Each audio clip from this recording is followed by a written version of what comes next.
what you say, you include yourself. Your father is dead, your mother is dead, your pastor, how you came to the Lord, he's gone. But who is your mentor now?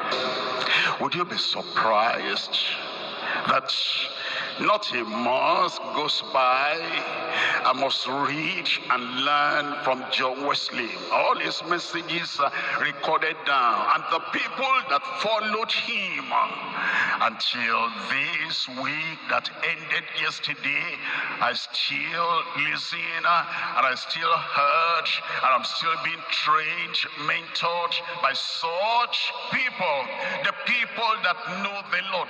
That's what keeps you fresh. That's why you remain constant and committed. God will not separate you from your mentor. Your mentor is still alive. God will not separate you from your Mordecai.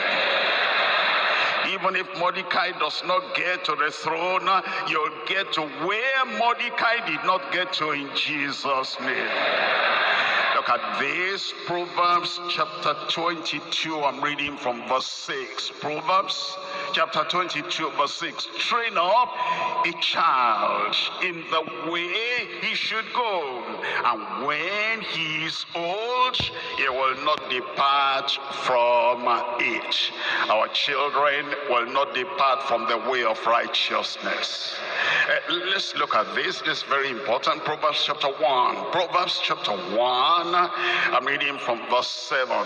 Proverbs chapter 1 verse 7. The fear of the Lord is the beginning of knowledge, but fools despise wisdom and instruction. My son, hear the instruction of thy father. Your father is still alive, and your father happens to be a Christian, great opportunity. Hear the instruction of thy father, and forsake not the law of thy mother. Respect your mother, honor your father, honor your mother, and have such respect for daddy and mommy that when they say, this is the way to go, you'll not say in your heart, old man, outdated woman. Don't act like that anymore. Our peers don't appreciate that. Our friends don't appreciate that. You will not go astray in Jesus' name. Verse 10, my son, if sinners entice thee, consent thou not. You respect your father more than those outside sinners roaming about in the community in Jesus' name.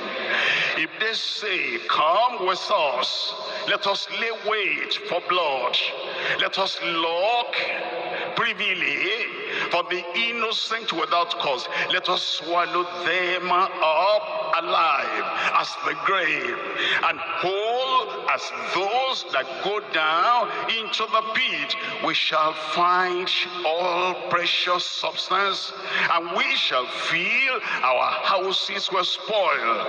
Cast in thy lot among us, let us all have one purse. My son, walk not thou in the way with them, refrain thy foot from their path, you will not join them. Chapter 3, I'm reading from verse 10. Chapter 3 verse 10, it says in chapter 3, let me start from verse 11. My son, despise not the chastening of the Lord, neither be weary of his correction, for whom the Lord loveth he corrected, even as a father the son in whom he delighteth. The people are friends, the friends of our children, of our sons and daughters. They make it look bad when a father corrects the son or the daughter, a mother corrects the son or the daughter. Your mother doesn't love you, does she? Your daddy doesn't love you, does he? Don't watch that. Don't go there. Don't mix with those people. Don't. He doesn't want you to see the flowery side of life. Does your daddy love you? Of course. Look at verse 12. For whom the Lord loveth, he correcteth, even as a father the son in whom he delighteth. Chapter 4, I'm reading from verse 1. Hear, ye children, the instruction of a father. Be willing to be instructed. Ask daddy, ask mommy, what do you want me to do? I'm taking this decision. They want us to go on excursion, but really it's not compulsory. And this is what they will do there. Do you think it's best for me to go or not to go? And daddy says, what do you want to do? Daddy, you've been in this world before I came. You know the things that will help me and the things that might ruin my life. Tell me, and I will follow. I pray God will give you such a heart. Hear ye children, the instruction of a father, and attend to no understanding, for I give you good doctrine. Forsake ye not my law, for I was my father's son, tender and only beloved in the sight of my mother. He taught me also, be teachable. My father taught me also, be teachable. My father in the Lord taught me also, be teachable. My mentor, my minister, my pastor, my shepherd taught me also, and said unto me, let thine heart retain my words, keep my commandments, and live. You will live. Proverbs chapter 5, verse 7. Proverbs 5:7. Hear me now, therefore, O ye children. Don't postpone your hearing. Don't postpone your heeding. Don't postpone the obedience. Hear me now, therefore, O ye children, and depart not from the words of my mouth. What am I telling you? Verse 8, remove thy way far from her, and come not near the door of her house, lest thou give thine honor unto others, and thy years unto the cruel. Come back to Esther. If Esther had given a flower, had given herself to the street boy, to the one sleeping under the bridge, and to the one that is not under the control of his own father and mother, and then the goodness originating in her as a lady that had been given away, now that it was time to get to the throne. Will she get to that throne?